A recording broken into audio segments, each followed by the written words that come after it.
Bonjour à tous, je suis le coach Darius, coach, consultant, formateur en bien-être personnel et collectif.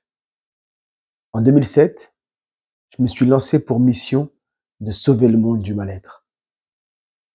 Ayant perdu ma mère le 3 mars 2005, alors qu'elle venait d'avoir 53 ans d'une rupture d'anévrisme,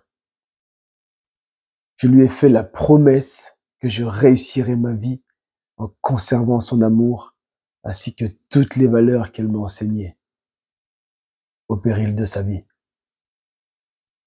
Ma maman, Rosemonde, était une sainte, la rose du monde. Elle donnait de l'amour à tous ceux qui en manquaient. Elle ravivait la flamme dans le cœur des gens par des mots d'amour, tout en illuminant l'espace par son sourire. En donnant sa vie pour ses enfants, ma mère m'a enseigné l'amour inconditionnel qui sauve quiconque, peu importe son état. J'ai réalisé que tout ce dont l'homme, être humain, a besoin pour atteindre le bonheur, c'est l'amour. Comme une matière à l'école maternelle, j'ai étudié cet amour dans le but de le rendre accessible à tous. J'ai consacré ma vie à mettre au point une méthode d'accompagnement coaching 360 degrés liant le sport et la nutrition au développement personnel et collectif. Aujourd'hui, j'accompagne chaque personne à devenir la meilleure version de lui-même dans les meilleures conditions, en prenant en compte toute son humanité, corps, âme et esprit. J'encourage chacun à écrire son histoire pour devenir le héros de sa vie. Avec l'association Paris Bien-être, nous menons des actions de sensibilisation aux côtés des collectivités territoriales dans le but de répandre le bien-être partout au sein de notre société. Nous organisons des événements sportifs sous forme d'olympiades en souvenir d'Interville, mais sans la vachette. Nous recensons les habitants des villes grâce à un audit bien-être en récoltant des informations corporelles grâce à nos balances impédance métriques qui donnent la composition exacte du corps, comme le pourcentage de graisse, la masse musculaire ou encore le taux d'hydratation. Nous animons des ateliers nutrition pour apprendre à se nourrir tout en se faisant plaisir, ainsi que des ateliers d'écriture sur soi ou encore d'expression comme aujourd'hui avec cette slam conférence organisée dans la maison pour tous Joséphine Baker dans le quartier de notre vice-président Monsieur Issam Nasser. C'est ainsi qu'en 2007, j'ai lancé mon concept. Notre association Paris Bien-être a vu le jour en 2019 suite au bombardement du commissariat du Bois-l'Abbé qui se trouve juste en dessous de la fenêtre de notre cher vice-président Monsieur Issam Nasser. Impuissant face à cette situation, il nous fallait absolument trouver le moyen d'agir dans notre communauté avec un message très simple. Pourquoi ne pas faire de nous les acteurs de notre bien-être? Nous, les concitoyens responsables de notre vie en communauté. Pourquoi ne pas faire de nous les bienfaiteurs de nos vies? Nous, les hommes et les femmes, bâtisseurs de notre bonheur. Pourquoi ne pas faire de nous les héros de notre monde? Nous, les enfants de la terre-mère. Notre avenir nous appartient et nos chemins sont en commun. Tous si différents et pourtant tous si semblables, tous si humains. Un corps pour bouger, un esprit pour penser, une âme pour ressentir, le tout en harmonie les uns avec les autres et la paix nous tend les bras. Nous sommes notre propre richesse. Misons ensemble sur le bonheur. Merci. Mon confrère et vice-président Issam Nasser fut le premier à miser avec moi sur le bonheur alors que nous étions tous deux en formation BPGEPS AG2F, double mention C et D. Le feeling est tout de suite passé. On se comprenait facilement et partagions les mêmes valeurs humaines. Et aujourd'hui, il est le vice-président de notre association Paris Bien-être.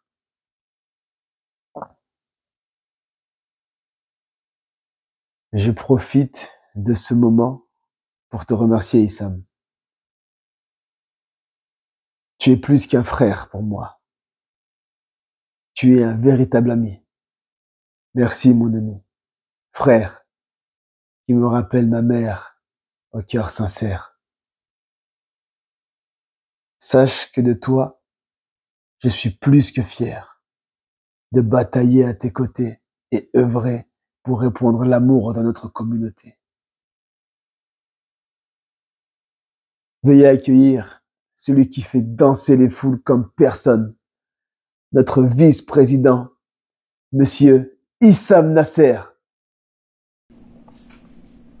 Bonjour à tous, je m'appelle Issam Nasser, je suis aujourd'hui coach, consultant, formateur en bien-être personnel et collectif. Comme vient de le partager Darius, on s'est rencontrés en formation BPGEPS AG2F fin décembre 2016. Sans vraiment m'en rendre compte tout de suite, c'est à ce moment précis de ma vie que j'ai entamé mon aventure avec Domine ton futur. Je dis bien sans vraiment m'en rendre compte, car Darius portait en lui un message qu'il véhiculait naturellement et au quotidien. On s'est très vite entendu et une complicité est née dès les premières semaines de formation. Il a l'âge de mon petit frère, mais j'ai senti au fur et à mesure qu'on se côtoyait qu'il avait déjà des objectifs bien clairs et une vision humaniste du monde.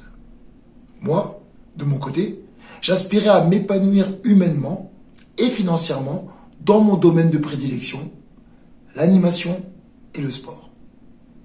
J'entre donc en formation pour acquérir ce fameux diplôme qui me permettrait d'évoluer dans les salles de sport, mais également débuter ma vie professionnelle en tant qu'auto-entrepreneur. Et en fin de compte, j'ai obtenu bien plus précieux qu'un diplôme. D'abord un pote, qui est devenu un ami, un partenaire d'affaires, et très vite, un frère. Et c'est ce frère qui a vu en moi des aptitudes qui, selon lui, étaient incroyables. Faire bouger les gens, leur transmettre mon énergie, ma bienveillance, les connecter entre eux avec beaucoup de générosité, à parfois limite m'oublier. J'avais ce don de moi-même et c'est cette insouciance qui lui a tout de suite plu. C'est également durant cette période que j'ai créé mon nom de scène, Coach Happy. Très sincèrement, je ne me voyais pas avec autant de qualités, ou bien surtout que ces qualités humaines n'étaient pas données à tout le monde. J'ai toujours fait en sorte qu'on me reconnaisse à travers mon diplôme universitaire, STAPS, mon diplôme d'État, le brevet d'État d'éducateur sportif premier degré, et mon diplôme fédéral au volleyball, qui me permettait de coacher jusqu'au niveau national. Voilà ce qui était important à mes yeux et la façon dont je voulais qu'on me respecte. Bien évidemment, Darius respectait mon parcours. Mais il n'était pas impressionné par mes diplômes dans le monde du sport. Il a même réussi à me prouver qu'à force de me cacher derrière ces diplômes, je perdais de ma spontanéité et de ma magie. Sans compter que ce manque d'assurance en moi bloquait considérablement mon développement dans le monde de l'entrepreneuriat. Aujourd'hui, je suis fier d'être le vice-président de l'association Paris Bien-être, mise ensemble sur le bonheur, basée dans mon quartier à Champigny-sur-Marne, où je mène avec Stéphanie des missions de sensibilisation au bien-être physique, mental et émotionnel. Pour moi, être coach, c'est avant tout savoir tendre la main, tendre l'oreille et ouvrir son cœur avec bienveillance, sincérité et authenticité. C'est ce vers quoi je tends à exceller auprès de mes confrères Stéphanie, Freddy et Darius. J'ai donc commencé par apprendre à me connaître en me posant la question « Qui je suis ?»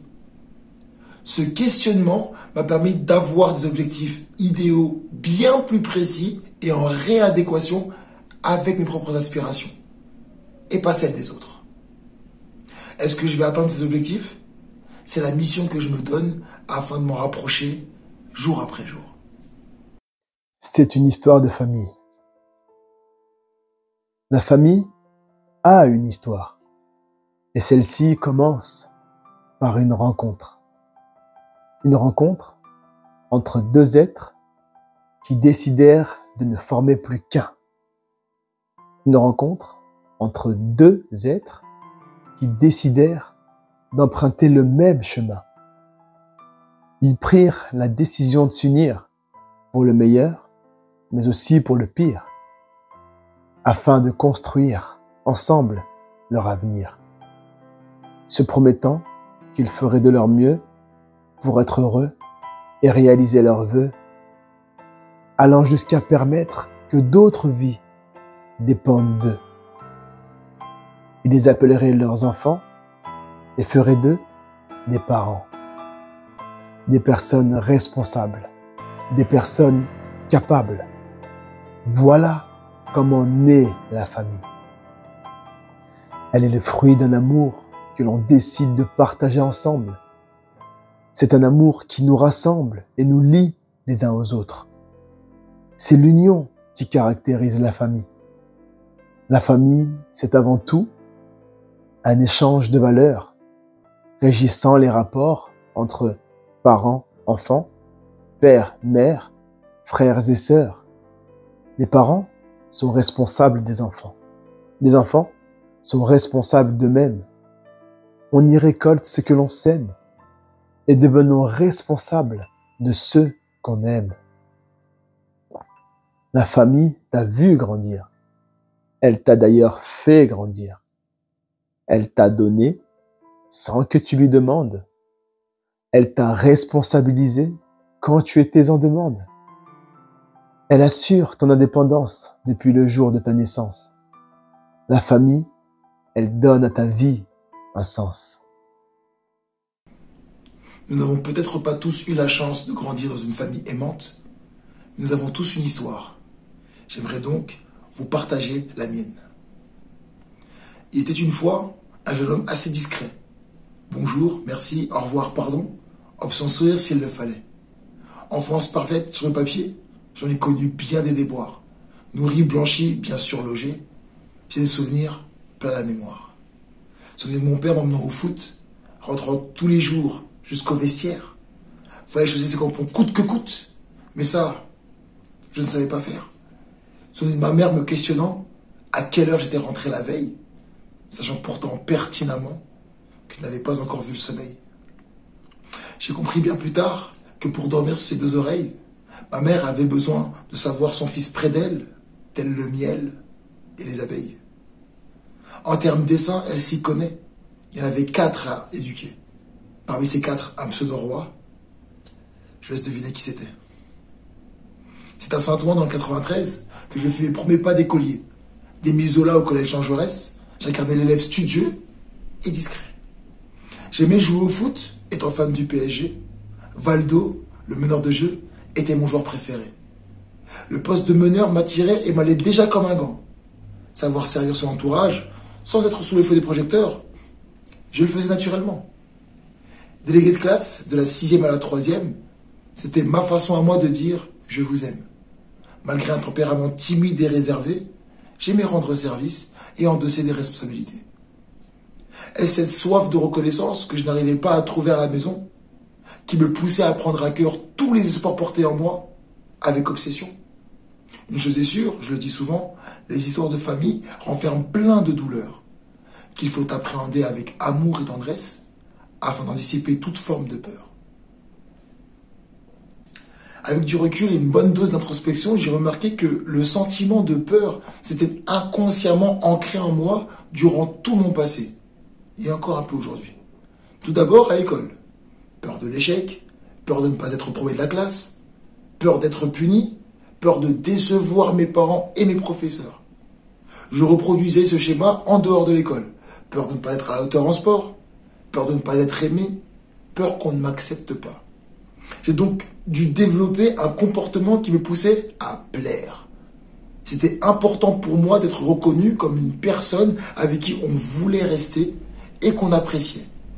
J'ai fini par comprendre que l'amour que me portait ma famille et surtout mes parents, bien qu'il soit réel et auquel je n'ai jamais douté, cet amour s'exprimait de moins en moins à travers des gestes physiques ou des paroles comme « je t'aime ». À l'adolescence, chez Nasser, embrasser, enlacer devenait de plus en plus rare. Et ce qui est curieux, c'est que je n'étais pas du tout en demande. Je dirais même plus, j'ai esquivé toute mon adolescence, ce qui a fini par cruellement me manquer. Il faut savoir que je n'ai jamais vu mes parents se toucher ou avoir un geste affectueux l'un envers l'autre. Cette fameuse pudeur qui nous pousse à étouffer nos émotions les plus sincères et profondes. J'ai donc commencé à développer une double personnalité. Le Issam à la maison, neutre, terne et peu expressif. Et le Issam de l'extérieur, jovial, blagueur, aimé de tous, dynamique et sociable. Ce double visage m'a éloigné encore plus de ma famille car je n'arrivais plus à m'épanouir à la maison. Je sortais très tôt et rentrais très tard après le sport. Une atmosphère de non-dit extrêmement pesante s'est installée année après année. Je sentais la détresse de ma mère quant à mon attitude, mais on continuait à se donner de l'amour, chacun à sa façon. Elle me préparait à manger, rangeait mes affaires, et moi en retour, je ne lui causais aucun problème à l'extérieur. Je participais au loyer et aux dépenses de la maison dès que j'ai pu toucher mes premiers salaires. Un enfant roi, devenu enfant droit, qui ne traîne pas dehors et choisit bien ses fréquentations. À partir de mes 25 ans, mon père commençait à passer plus de temps au pays qu'en France. Je ne le voyais quasiment plus.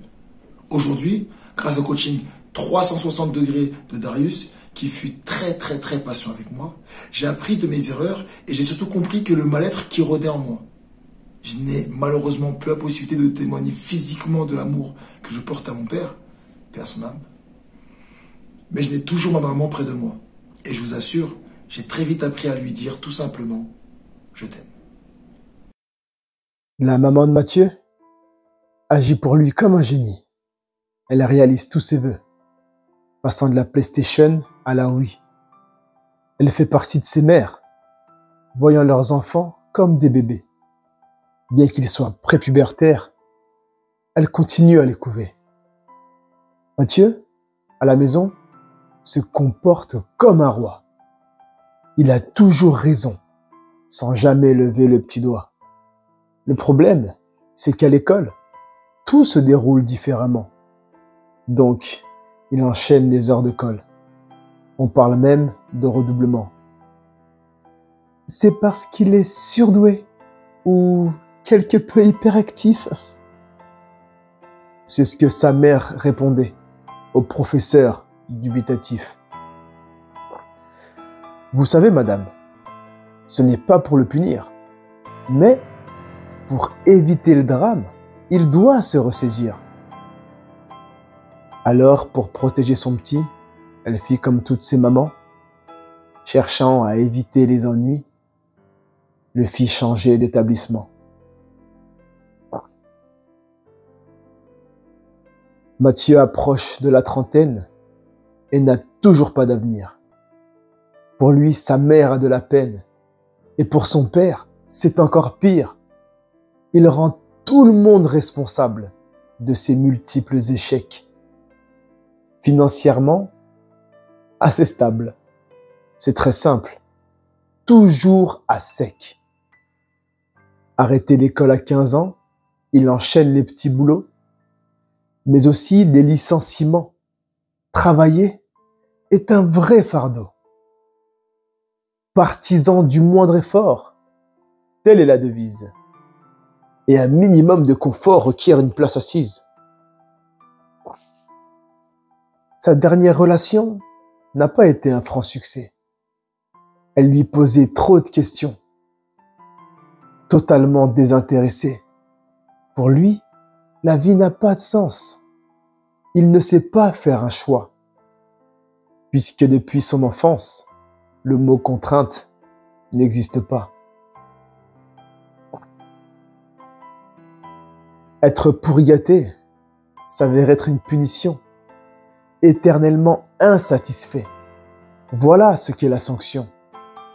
Des enfants sans valeur, au service de leurs désirs, insolents et menteurs, toujours prêts à se convertir.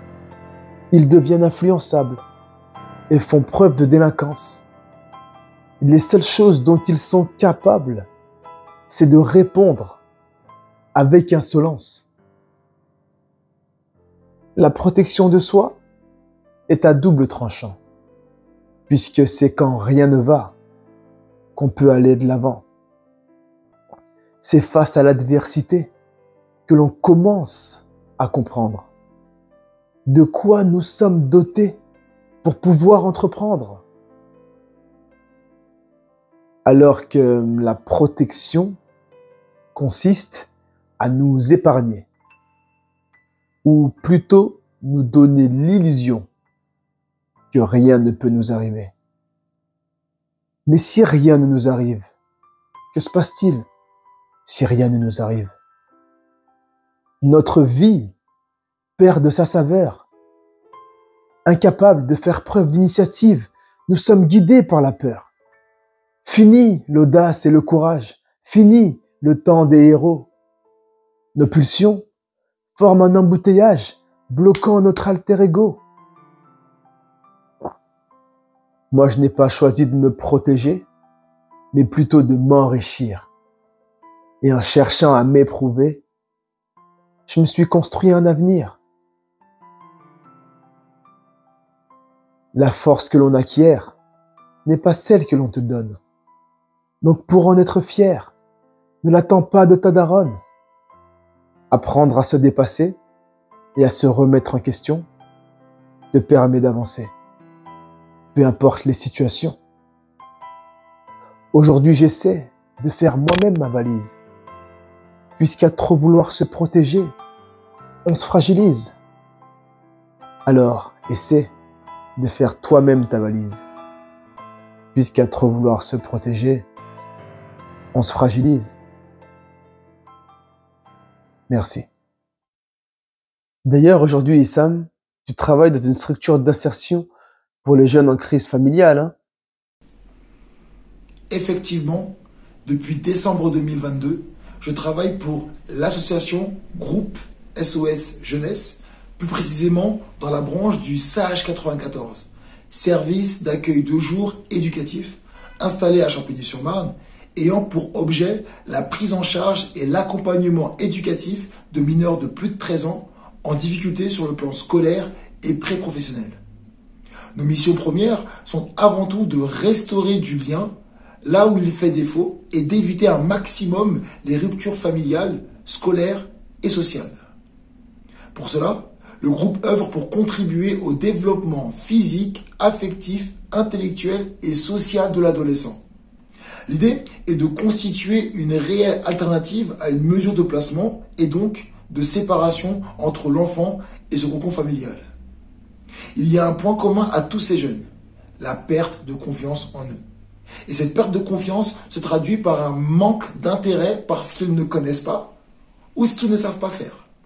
En gros, ils évitent à tout prix les échecs et cette sensation qu'ils ne sont pas capables de gérer émotionnellement. Ainsi, ces adolescents se conforment et se confortent à rester dans une zone de confort nocive pour leur développement dans la société actuelle. Et il est vrai qu'à l'heure d'Internet et des réseaux sociaux, il est devenu très facile de se renfermer tout en ayant la sensation d'être connecté au monde. Ainsi, à travers nos actions, nous installons un climat de confiance afin de leur faire prendre conscience que l'échec n'est pas une fin en soi, mais un processus de réussite. Et ce qui est flagrant, c'est que nous retrouvons ce manque de confiance chez les adultes si l'on n'a pas la chance d'avoir eu l'opportunité d'apprendre cette notion plus jeune. À trop se protéger, on se fragilise. La phrase fait écho. Plus l'on se protège de l'échec sur une longue période, et plus l'écho se propage dans notre vie d'adulte. On finit victime de ces émotions, 100 solutions qui nous sortent de ce cercle vicieux que je vais citer. C'est trop difficile de faire ça. Si j'essaye, je vais rater. De toute façon, je suis un incapable. Ce cercle de pensée inhibe toute tentative et nous aveugle devant les opportunités que peut nous offrir la vie. C'est un cercle dans lequel je me suis moi-même retrouvé. Vous savez, je vous avais parlé précédemment que j'avais cette soif de reconnaissance. Je voulais être aimé de tous, partout et tout le temps. Cette posture m'a permis de passer des moments formidables dans ma vie, c'est sûr. Mais le revers de la médaille était que j'étais complètement déstabilisé face au conflit dans lequel je pouvais être confronté. Et dans mon état d'esprit, tournaient en rond ces questions insolubles. Pourquoi tu ne m'aimes pas? Ou encore, qu'est-ce que je t'ai fait? J'étais tout bonnement centré sur ma personne et je prenais tout pour moi, essayant de m'adapter à chaque fois pour rétablir la situation. Deuxième exemple personnel, que j'ai eu du mal à comprendre. J'ai longuement été fragilisé par mon rapport aux femmes. Avec des phrases comme « Ah non, si je lui parle, elle va me rejeter ». Ou encore « Ça se voit qu'elle n'est pas intéressée ». Que des phrases qui me réconfortaient dans la non-action et qui finissaient par m'enfermer dans ce fameux cercle vicieux. Aujourd'hui, ça va beaucoup mieux. Bien que j'ai gardé quelques séquelles. Mais le fait d'en prendre conscience nous permet plus facilement d'évoluer et de sortir de cet engrenage nocif. En ce qui me concerne, j'entretenais des rapports difficiles avec ma mère. La vie de ma mère était très difficile. Elle se réveillait tous les jours à 4 heures du matin pour aller travailler en tant qu'aide-soignante dans la maison de retraite de la police, située à peu près à 1 heure de chez nous, pour rentrer vers 17 heures exténuée. Mais vous savez ce qu'on dit? Ce qui ne nous tue pas nous rend plus forts. Ce qui ne nous tue pas nous rend plus forts. La discrimination fait partie de mon quotidien. Mais au lieu d'être une punition, ça a renforcé les miens. En grandissant, un sentiment d'injustice s'empara de mon être. J'ai compris que je ne suis pas né noir, mais on m'a appris à l'être. À mon insu, on m'engagea un pari fou sur mon avenir. Sur une cote à 10 contre 1 que je ne pourrais pas réussir. Un pari fou fait par des hommes se prenant pour des dieux. Sans effet, car celui qui me connaît règne dans les cieux. Un sentiment de pitié a pris le pas sur la rancune, car ce n'est pas la vanité qui permet de décrocher la lune. De par sa mégalomanie, l'homme lui-même s'est condamné. Et puisqu'aucun homme n'est parfait, pour me libérer, j'ai pardonné. J'ai même pardonné à mon père, fraîchement reconnu la semaine dernière. Mais je n'oublie pas pour autant le sacrifice de ma mère, qui, en me mettant des claques, et ce sans mettre de moufle, elle m'enseigna l'amour jusqu'à son dernier souffle. La vie ne fait pas de cadeaux, du moins c'est ce que l'on croit. En nous privant de certains fardeaux, elle nous a donné la foi. Dorénavant, je m'approprie et proclame haut et fort cet adage populaire qui dit « Ce qui ne te tue pas te rend plus fort. Ce qui ne te tue pas te rend plus fort. » Aujourd'hui, ma détermination est telle qu'elle broie mon désespoir. Un petit peu comme Gargamel, chassant les schtroumpfs sans les avoir. Je dis oui ou non, mais jamais ne démissionne. Je prends toujours une décision. Et que Dieu me pardonne. Je sais maintenant tirer profit de mes différents désavantages. Et puisque la vie est un défi, j'y suis préparé davantage. Alors je remercie la vie, en toute humilité et ferveur. de m'avoir compté parmi ceux qu'on appelle hommes de couleur. La vie ne m'a pas laissé le choix. Elle m'en a épargné, en m'obligeant à rester droit, faire face à la vérité. Depuis que j'ai compris cela, tout est moins compliqué. Tout est une question d'audace et de sincérité. Avant, je faisais beaucoup de bruit. Je chahutais pour rien. Pour impressionner les filles ou simplement faire le malin.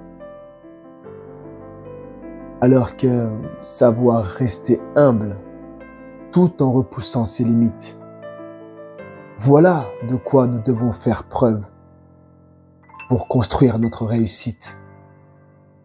Savoir se dépasser et s'accepter ont l'air de s'opposer. Pourtant, l'essentiel est là. Tout est à nuancer. L'humilité n'est point futile dans un chemin de gloire. Et plus c'est difficile, plus grande est la victoire. La vie ne fait pas de cadeaux, du moins c'est ce que l'on croit. En nous privant de certains fardeaux, elle nous a donné la foi. Dorénavant, je m'approprie et proclame haut et fort cet adage populaire qui dit « Ce qui ne te tue pas te rend plus fort ». Notre prochain invité est le trésorier de notre association. On l'appelle le président. Il est délégué général de l'association Éveil et élu à la ville de Saint-Cyr-l'École. Il est surtout le premier challenger à avoir réussi sa conversion en tant que coach Domine ton futur.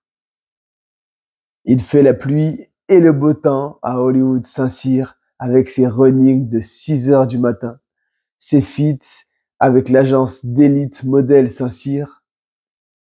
Veuillez accueillir comme il se doit notre coach, président et trésorier de l'association Paris Bien-être, Monsieur Freddy Clérambault. Bonjour à tous, je suis Freddy Clérambault, coach Domine ton futur. Aujourd'hui, je vais vous raconter une histoire qui a débuté en octobre 2018. Il y a quelques années, j'ai ressenti le besoin de reprendre une activité sportive régulière. Mon objectif était simple, retrouver mon bien-être et renforcer mon physique. Mais comme beaucoup d'entre nous, ce n'était pas toujours facile. Pendant longtemps, le sport était pour moi synonyme de contraintes, de difficultés. Je portais en moi des complexes, des souvenirs d'expériences douloureuses et une difficulté à accepter mon propre corps. C'est une lutte qui affectait ma relation avec moi-même, mon énergie et ma confiance au quotidien. Puis en octobre 2018, tout a changé. J'ai rencontré Coach Jarius et c'est là que mon parcours avec Domine ton futur a commencé. Ce programme m'a ouvert les yeux sur une approche qui ne se limite pas au sport. Il englobe la nutrition, le développement personnel et bien plus encore. Il s'agit vraiment d'une transformation complète. Grâce au suivi avec Domine ton futur, j'ai vu des changements significatifs. Mes capacités physiques ont évolué, je suis devenu plus fort, plus endurant, plus confiant. J'ai également appris à mieux comprendre mon corps, à reconnaître ses besoins et à ajuster mon alimentation en conséquence. Mais le plus important pour moi, c'est que j'ai réussi à surmonter ces blocages profonds liés à l'image de soi. Vous savez, ces barrières invisibles qui nous empêchent de nous voir tels que nous sommes vraiment et de réaliser pleinement notre plein potentiel. Cela n'a pas été un voyage solitaire, bien au contraire. Bien sûr, le rôle du coach Jarius était déterminant. Son expertise, sa bienveillance et son professionnalisme m'ont guidé à chaque étape. Mais ce qui rend le programme Domine ton futur unique, c'est la communauté qui l'accompagne. Nous sommes tous là pour découvrir la meilleure version de nous-mêmes. Et cet esprit d'entraide, de motivation partagée, ça a fait toute la différence. On avance ensemble, on célèbre nos réussites ensemble et on se soutient dans les moments les plus difficiles. Aujourd'hui, je peux dire avec assurance que ce cheminement a eu un impact bien au-delà du plan physique. Cela a transformé ma vie quotidienne, mon approche des défis, mais aussi mon état d'esprit. Je me sens plus fort, plus confiant, tant physiquement que mentalement. Cela m'a permis de donner le meilleur de moi-même, que ce soit dans ma carrière, mes relations ou mes passions personnelles. Et maintenant, en parallèle de mes autres activités professionnelles, j'ai l'honneur d'être moi-même coach au sein de Domine ton futur à Saint-Cyr d'École.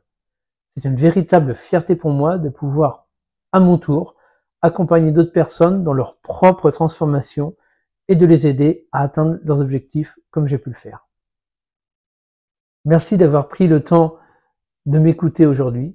Et si vous aussi vous cherchez à évoluer, à dépasser vos limites, sachez que toute l'équipe Domine ton futur est là pour vous accompagner. Il n'y a rien de plus précieux que de devenir la meilleure version de soi-même. Alors, prêt à vous lancer ?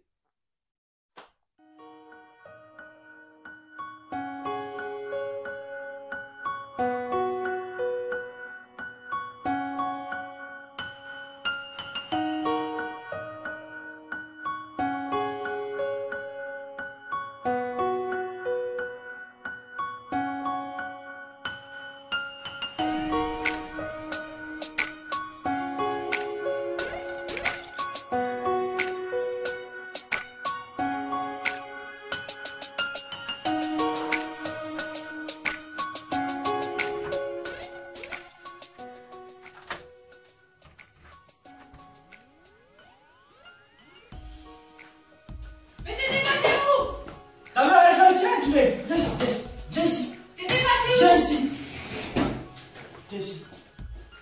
T'étais où? Regarde-moi quand je te parle. T'étais où? T'étais où? Tu me réponds quand je te parle, t'étais où? T'as vu quelle heure il est là? Regarde, il fait nuit dehors là. Il fait nuit. Demain t'as école et toi tu viens à l'heure là. Qu'est-ce que t'as fait? Grégory vient d'avoir 15 ans et rentre tout juste en 3e. Du collège à enfin lui le plus grand. Bonjour la vie de bohème. Fini le temps des craintes, des coups de pression à la récré. Fini le temps des contraintes, il est maintenant temps de s'affirmer. Enfin la belle vie, du moins c'est ce qu'il pensait. Car plus on grandit, et plus c'est compliqué. Qui choisir? Qui devenir? La télé-réalité est-elle vraiment un projet d'avenir? Alors l'adolescent, pour combler cette absence de repères, se plonge à corps perdu dans une eau douce et amère. Braver les interdits sans pouvoir assumer. Voilà à quoi les ados se retrouvent confrontés. Boire de l'alcool sans modération, mélanger les drogues et la fornication, rapport non protégé, n'importe où, n'importe comment, attrape des MST, provoque des avortements. Alors l'adolescent se tue à petit feu, avec un air nonchalant et quelque peu prétentieux. Vous savez, les adolescents ne font pas exprès. Ils essaient juste en tant qu'enfants de faire preuve de maturité. Mais comment être mature dans une société où notre seconde nature nous a été inculquée? L'adolescence, période étrange pendant laquelle on tente de s'affirmer. On essaie de gagner au change, ou plutôt de ne pas trop changer. C'est surtout un moment de la vie où l'on commence à comprendre que pour satisfaire ses envies, il faut faire face et entreprendre. Nous partons en excursion à la recherche de la vérité. Tout en tâchant de faire attention, on prend nos responsabilités. Entre l'adulte et l'enfant, la guerre est déclarée. Il s'agit donc de prendre les devants afin de ne pas trop s'égarer.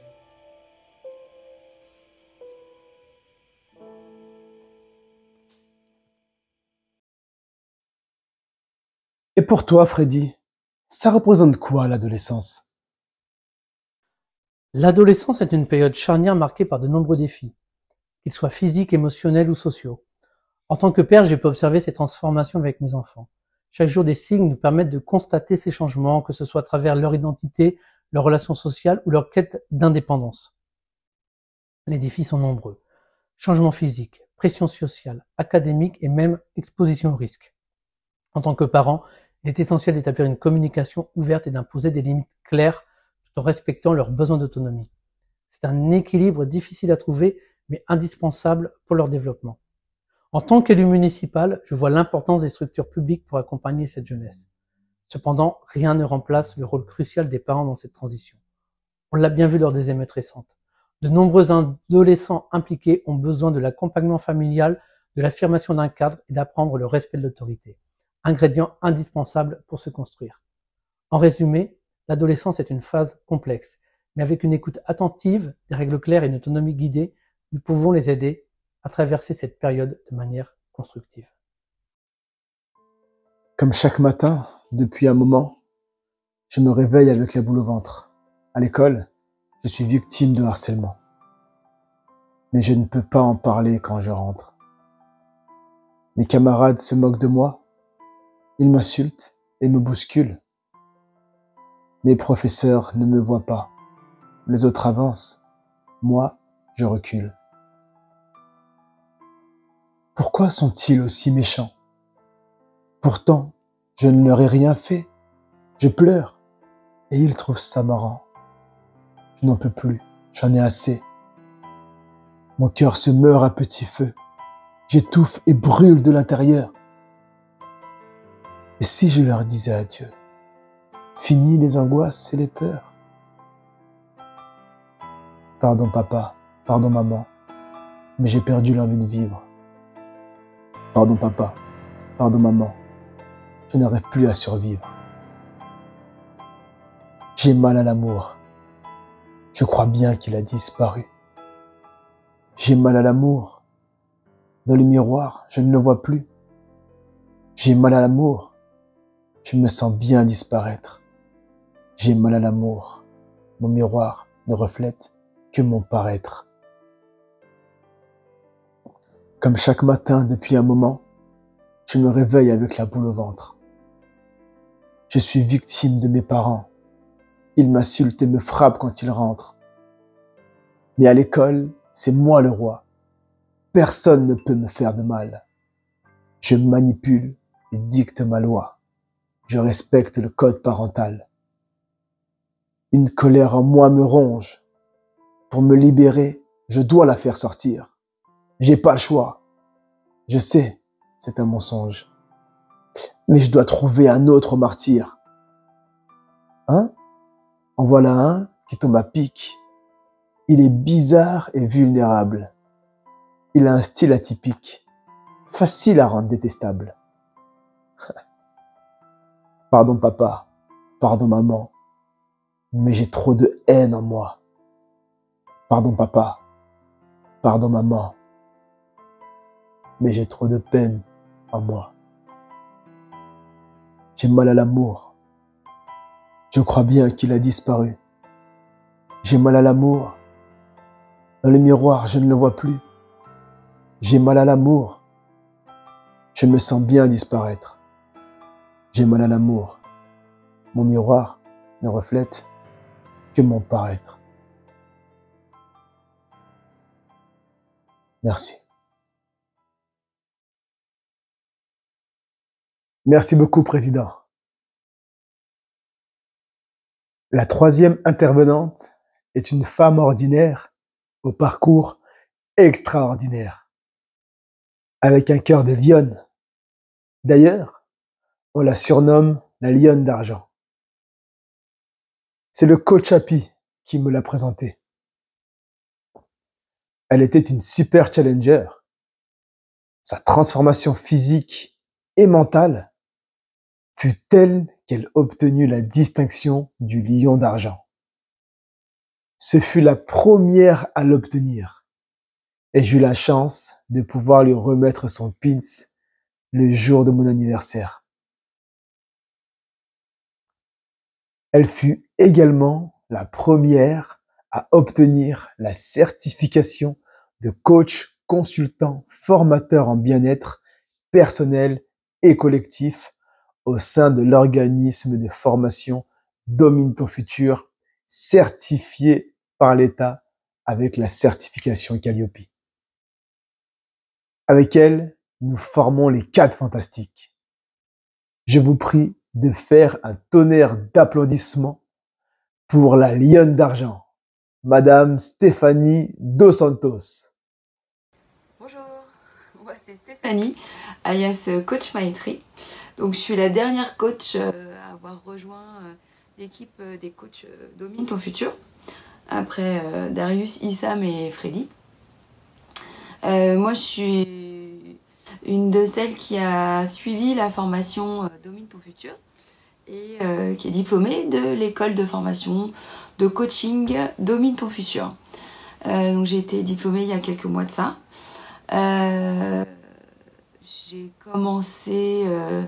J'ai rencontré Issam en octobre 2020, donc ça fait 4 ans. Je l'ai rencontré pendant la période de confinement, quand les salles de sport étaient fermées et qu'on faisait des séances de sport en extérieur. En fait, j'ai rencontré Issam. Et donc, il m'a proposé de faire un suivi. Et donc, j'ai répondu non tout de suite à sa proposition parce que c'était quelque chose auquel j'étais pas du tout habituée. Et puis après quelques jours, en fait, je me suis dit que j'allais quand même essayer.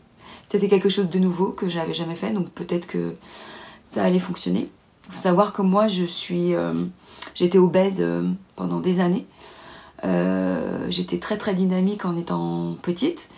Je bougeais beaucoup, très énergique. Et puis, au fur et à mesure des années, j'ai beaucoup moins bougé. Et puis, il y a du stress, des angoisses, de l'anxiété qui sont apparues. Et donc, au lieu d'aller bouger pour enlever tout ça, moi je mangeais. Donc j'entassais tout ça et puis ça s'alourdissait. Ça pesait de plus en plus lourd dans ma tête, dans mon cœur, dans mon corps. Et donc j'ai été obèse longtemps. Et quand j'ai rencontré Issam, du coup, j'ai fait un suivi pendant 6 mois, un rendez-vous par semaine. Et il y a eu des changements tout de suite. Immédiatement, j'ai décollé direct, donc j'ai perdu beaucoup de gras et pris du muscle. Et puis j'ai déposé énormément de choses dans le bureau d'Issam, qui est plein maintenant de tout ce que j'ai déposé. J'ai exprimé beaucoup de pensées et d'idées que j'avais jamais exprimées et peut-être même parfois auxquelles j'avais jamais pensé.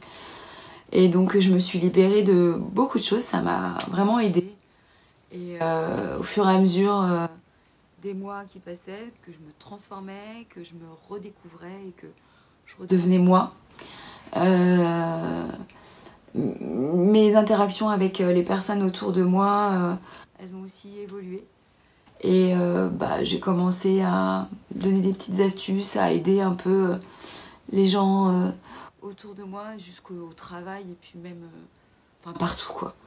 Et puis j'ai eu des challengers aussi. Ouais. Et je suis devenue la lionne d'argent aussi, j'ai oublié ça. Voilà, j'y tiens énormément. La lionne d'argent.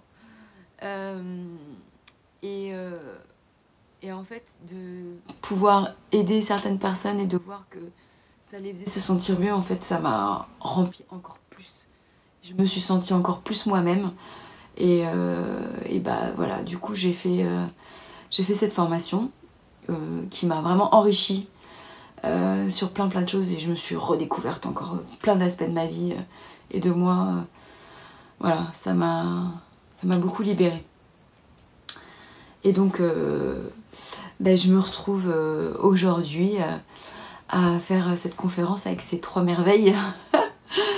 Et je me sens super bien d'être avec eux et pouvoir essayer d'aider d'autres personnes et d'accompagner d'autres personnes à se sentir mieux aussi. Donc je le souhaite à tout le monde en fait. Donc tentez le coup. C'est merveilleux. Ce que je reconnais chez Stéphanie, c'est cet amour inconditionnel qu'elle n'hésite pas à partager avec tout le monde. Comme ma mère, elle prend beaucoup sur elle pour soulager les autres. D'ailleurs, vous ai-je déjà parlé de ma rencontre avec l'amour? À ma naissance, On accueillit mon arrivée sur terre d'une claque sur les fesses, pas de quoi me rendre fier. Puis, on me mit dans les bras d'une source douce et claire.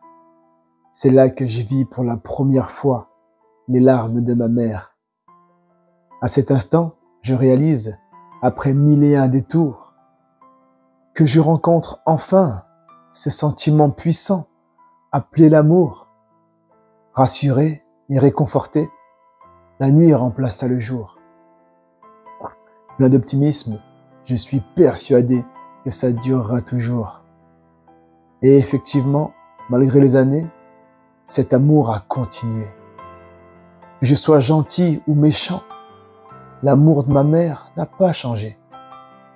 Un amour puissant, revitalisant et surtout non conditionné. L'amour d'une maman rime avec éternité. Quand j'ai rencontré l'amour, c'était par hasard. Quand je l'ai rencontré, je commençais à perdre espoir. Quand j'ai rencontré l'amour, je pensais l'avoir perdu. Quand j'ai rencontré l'amour, je me suis mise à nu. L'amour te bouleverse, l'amour te passionne, l'amour te libère, l'amour t'emprisonne, l'amour te fascine, l'amour te résonne, l'amour te rassure, l'amour te pardonne. J'ai 14 ans, c'est la rentrée, comme chaque année c'est la folie. À mon habitude, je suis en retard, toujours du mal à sortir du lit. Dans la classe, il reste une place à côté d'une fille. En m'asseyant timidement, sans explication, je souris. « Salut, je m'appelle Marie », tels sont les mots qu'elle a prononcés. « Et moi, c'est Mike », furtivement j'ai rétorqué. C'est à ce moment que nos regards se sont croisés. Voilà comment, pour la deuxième fois, l'amour j'ai rencontré. Et comme on ne dit jamais 203, l'amour et moi devions se revoir. Était-ce le destin ou le hasard? Celle-ci commença par un soir. Un soir où l'obscurité s'accompagnait d'un épais brouillard. Il était déjà l'heure de rentrer, car il se faisait tard. Par manque de visibilité, sur la route, je renverse une fille. En voilà donc une drôle d'histoire qui commence par une tragédie. Je m'arrête brusquement et tout en reprenant mes esprits, je prie le ciel que toute cette scène n'emporte pas le fruit. En descendant de mon véhicule, je me précipite vers son visage. Je viens de foutre une vie en l'air. Elle devait avoir mon âge. En la prenant dans mes bras, je prends conscience du carnage. Aujourd'hui encore, reste gravée en moi cette image. Comme pour la rassurer, je la regarde et je souris. Comme pour me pardonner, elle fit de même en plus jolie. C'est là que tout à coup, le ciel s'est éclairci. C'est là que tout à coup, elle dit au revoir à la vie. Quand j'ai rencontré l'amour, c'était par hasard. Quand je l'ai rencontré, je commençais à perdre espoir. Quand j'ai rencontré l'amour, je pensais l'avoir perdu. Quand j'ai rencontré l'amour, je me suis mise à nu. L'amour te bouleverse, l'amour te passionne, l'amour te libère, l'amour t'emprisonne, l'amour te fascine, l'amour te résonne, l'amour te rassure, l'amour te pardonne. Et toi, Stéphanie, où et comment as-tu rencontré l'amour? Darius a fait un super slam sur l'amour. Moi aussi, je vais vous parler d'amour, avec ce que j'ai découvert. Donc dans son texte, il a parlé de différentes formes d'amour. L'amour, c'est beau, c'est génial, on en a tous besoin. Aujourd'hui, je trouve que le mot est un peu déformé et souvent associé à la relation amoureuse et à la sexualité. Mais il existe toutes sortes d'amour. On peut aussi parler d'amour avec la famille ou les amis, par exemple. Et puis, j'ai l'impression qu'on a un peu peur d'utiliser ce mot, l'amour. il fait peur, ou il nous fait passer pour des gens un peu bizarres. Il y a pourtant quelque chose que j'ai découvert quand j'ai rencontré ces trois personnes-là, Darius, Issam et Freddy. C'est quelque chose d'essentiel et qu'on oublie souvent quand on parle d'amour et de besoin d'amour. C'est l'amour de soi.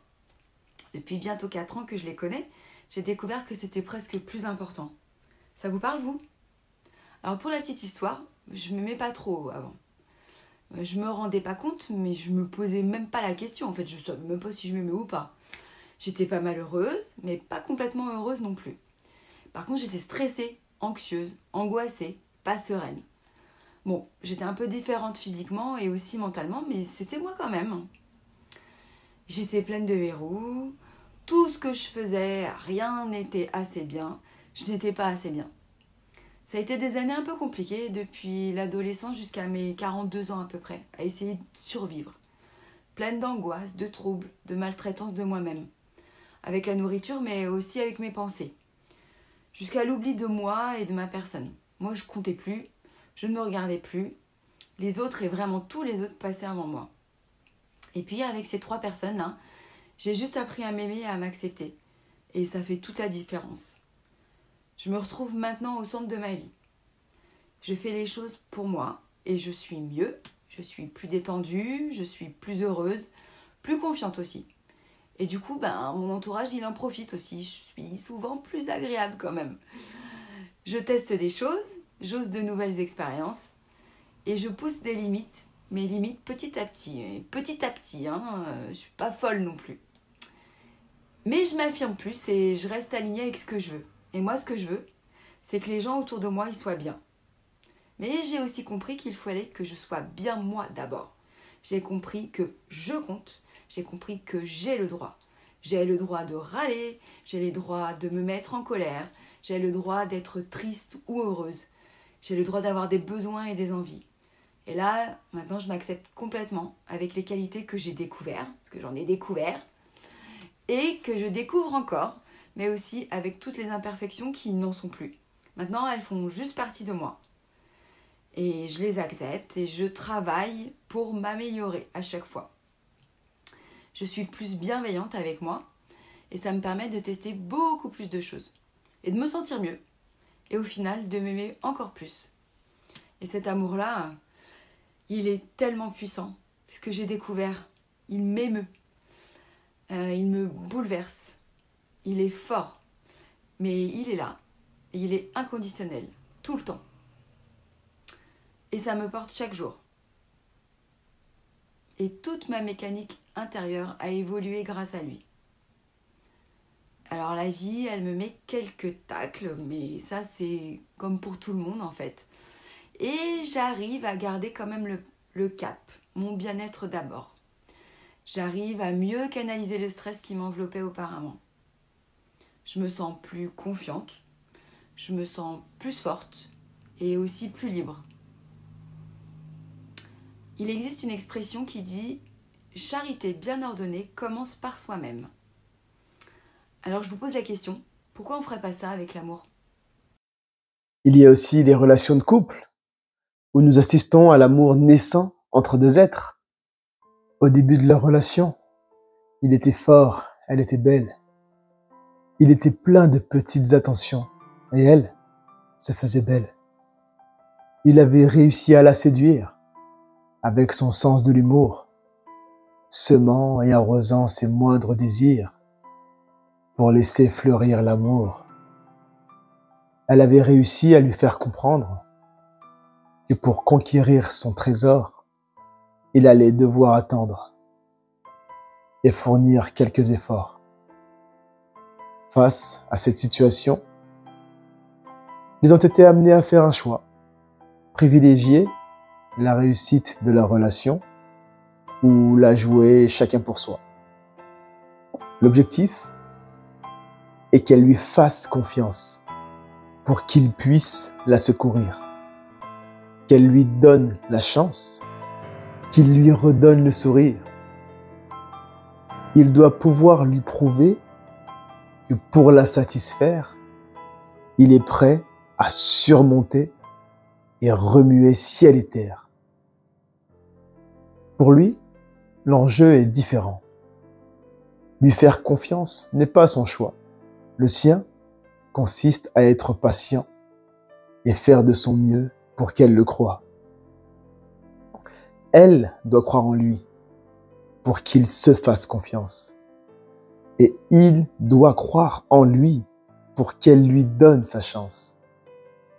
Une fois la décision prise, il s'agit maintenant de l'assumer, de continuer à se faire des surprises tout en acceptant leur passé. L'imperfection se transforme en exigence, où l'on se tire l'un vers l'autre. Et notre absence de tolérance nous pousse l'un contre l'autre. S'il suffisait qu'on s'aime, s'il suffisait d'aimer, les relations n'auraient pas de problème, impossible à surmonter. Mais comment réussir à se construire si l'on ne se connaît pas? Capable du meilleur comme du pire, il nous faut un mode d'emploi. Pour lui prouver son amour, il la couvre de cadeaux. Il veille sur elle nuit et jour. Il supporte sans dire un mot.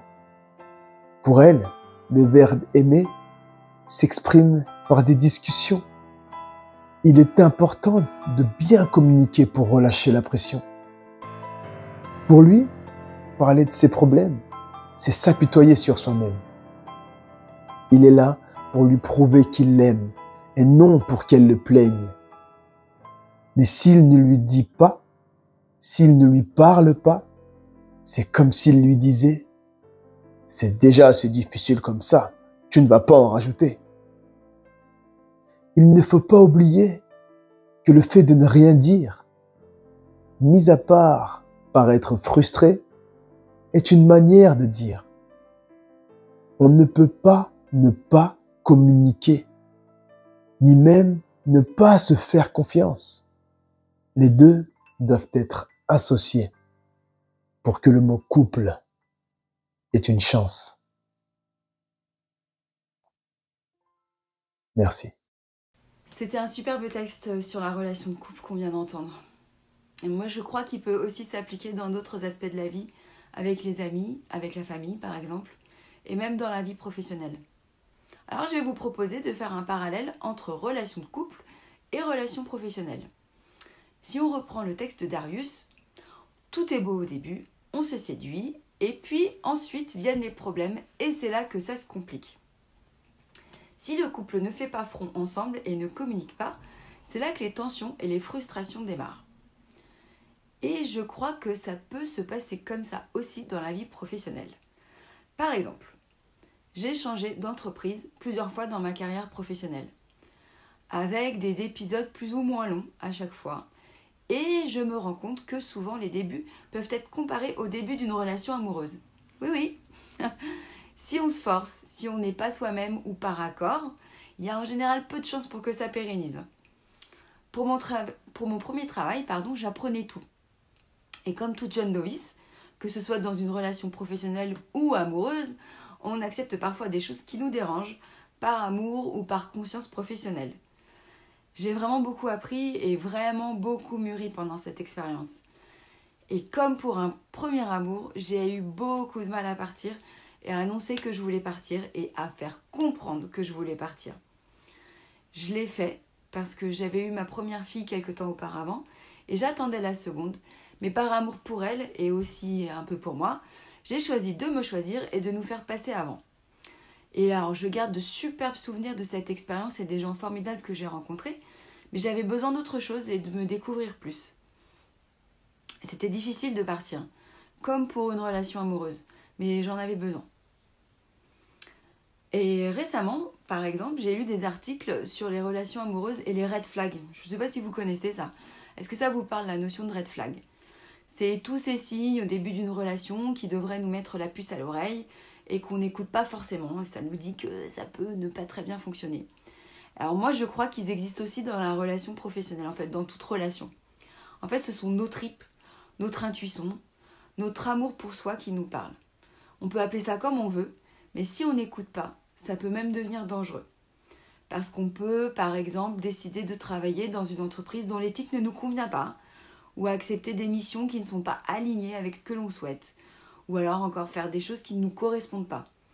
Et du coup, on se met à écorner un peu notre bien-être ou alors notre santé mentale, comme on peut entendre aujourd'hui. Et même encore, si l'entreprise nous convient, parfois par amour ou parce qu'on cherche à être apprécié, on arrive à faire des choses qui ne nous conviennent pas, comme trop d'heures supplémentaires par exemple, ou accepter des méthodes de travail stressantes, etc. Tout cela pour être apprécié ou être accepté. Moi, ça m'est déjà arrivé de finir en burn-out professionnel. Alors, j'étais pas dans la bonne entreprise, ni avec le bon entourage professionnel. J'ai déjà quitté une entreprise parce que la manière de diriger ne me convenait pas. Et j'ai déjà accepté un poste pour la partie financière sans vraiment apprécier le travail ou le domaine. Et c'est super difficile à vivre. Et aujourd'hui, je me rends compte que ce qui m'a sauvée à chaque fois, c'est comme un réflexe de survie. En fait, c'est mon amour qui m'a soufflé que cela devait cesser. Et je ne m'en rendais pas compte à ce moment-là. Comme quoi, dans toutes les relations, il faut pouvoir écouter ses tripes. Dans le milieu professionnel, l'acquisition de compétences et parfois l'aspect financier entrent en jeu. Et c'est normal, parce qu'on a besoin de travailler et on a besoin de gagner de l'argent pour vivre.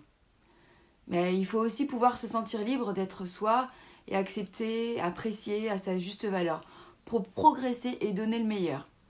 Et c'est dans l'intérêt des deux parties, l'employé et l'employeur.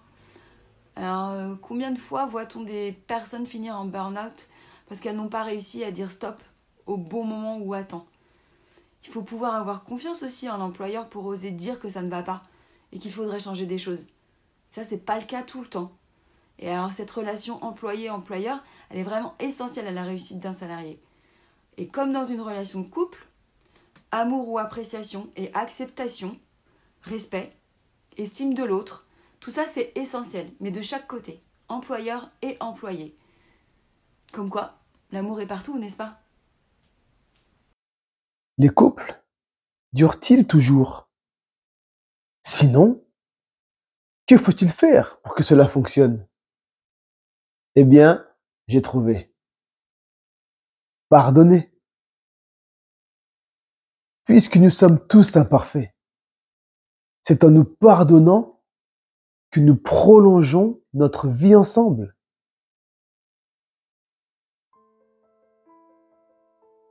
Depuis que je suis tout petit, je n'ai pas eu la chance d'avoir un père qui se soucie de ses enfants en France. Grandir au sein d'une famille qualifiée de monoparentale, peu importe ce que l'on dit, cela reste un mal. Comment s'épanouir pleinement sur cette terre aride si l'amour de tes parents est à moitié vide? Par conséquent, j'ai grandi, élevé par ma mère, et même si j'apprécie ma vie, j'en garde un arrière-goût amer. Une rancune saisissante empoisonne mon existence, si bien que sa compagnie étouffante gâcha toute mon adolescence. Et plus j'avance dans le temps, plus son poids augmente, au point d'en devenir paralysant, m'orientant sur une pente descendante. Face à cette ampleur, je n'avais plus d'autre solution que de demander à mon géniteur quelques explications. Il me dit que ce n'était pas son intention, qu'il ne l'a pas fait exprès et que, compte tenu de la situation, il s'est retrouvé bloqué. Finalement, peu importe les raisons et les motifs pour s'excuser, j'étais déjà comme en prison. Lui pardonner m'a libéré. Le pardon est une libération. Mais le pardon n'est pas gratuit. Le prix est celui de notre protection. Il implique notre instinct de survie. Pardonner, c'est faire preuve d'audace. C'est accepter la vie telle qu'elle est. C'est surtout se regarder dans une glace et accepter la vérité. Pardonner, c'est être fort. C'est accepter ce monde imparfait. c'est éviter d'avoir des remords et faire preuve de maturité. Pardonner, c'est ouvrir une porte à la réconciliation. C'est choisir que l'on s'en sorte et faire preuve de compassion. Car ce qui réconcilie les hommes, ce n'est pas les grands discours. Ce qui réconcilie les hommes, c'est l'amour.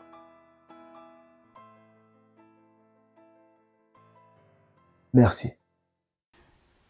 En préparant cette conférence, nous avons échangé avec Darius et au moment de parler du pardon, il y a une chose qui m'est venue à l'esprit tout de suite. Son texte sur le pardon, il parle de pardon envers d'autres personnes. Mais moi, quand je l'ai écouté, j'ai directement pensé au pardon par rapport à soi-même. Parce que c'est ce que j'ai vécu, moi. Alors, comme évoqué tout à l'heure, je me suis longtemps malmenée et pas trop aimée. Et ça m'a créé toutes sortes de troubles. Mais bon, ça va mieux maintenant.